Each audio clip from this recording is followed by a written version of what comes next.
Bonjour.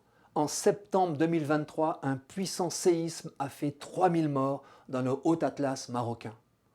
Tout tremblement de terre est une surprise, elle est double quand il frappe une région qui n'est pas classée à haut risque sismique. Un débat est aussitôt né sur la nature des constructions.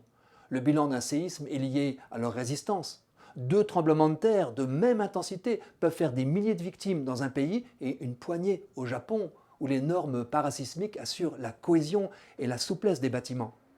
Au Maroc, elles sont mal appliquées pour des raisons économiques et organisationnelles. Comme dans les précédents tremblements de terre, ce sont les villages les plus pauvres qui ont payé le plus lourd tribut au séisme.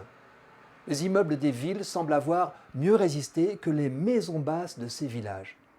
J'ai suivi un débat à la radio marocaine sur ce sujet.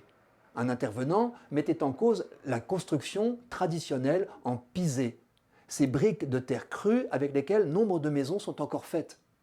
Il notait que la terre ne laissait que peu de poches de survie en s'écroulant, contrairement au béton. Mais un architecte affirma au contraire que la cause de l'écroulement de ces maisons était le béton, ajouté au pisé. Au lieu des légers toits traditionnels, de nombreux habitants ont couvert leurs maisons de terre de lourdes dalles de ciment, plus ou moins armées. Surchargeant le pisé, ce béton aurait écroulé les maisons au moment du tremblement de terre et écrasé leurs habitants, alors que les édifices 100% en pisé ont bien tenu s'ils étaient entretenus. Ce débat fait penser au fameux colosse aux pieds d'argile du livre biblique de Daniel. Plus que l'argile, n'est-ce pas l'hétérogénéité de la construction qui est en cause ? Le béton associé à la terre favorise en effet les remontées d'eau et de sel qui rongent le pisé.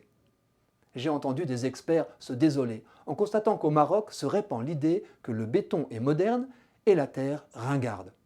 Les cimentiers y ont bien sûr intérêt. Le résultat pourrait être catastrophique. Que les paysages s'en trouvent défigurés est une évidence.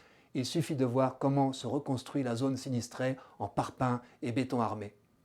Ce bétonnage alimente aussi la catastrophe écologique en termes environnementaux et culturels. Les promoteurs des maisons en terre crue vantent leur insertion parfaite dans le paysage, leur facilité de construction et d'entretien à partir d'une matière première disponible à proximité. Pour créer des briques en terre, il suffit de mélanger les débris argileux avec de l'eau. Très isolante, la terre protège de la chaleur. Elle est bien plus écologique que le ciment. En cas d'abandon, les maisons de terre se dissolvent et retournent à la nature sans générer ni déchets ni pollution. Certes, le béton semble plus solide, il permet d'aller vite, mais il est peu réparable.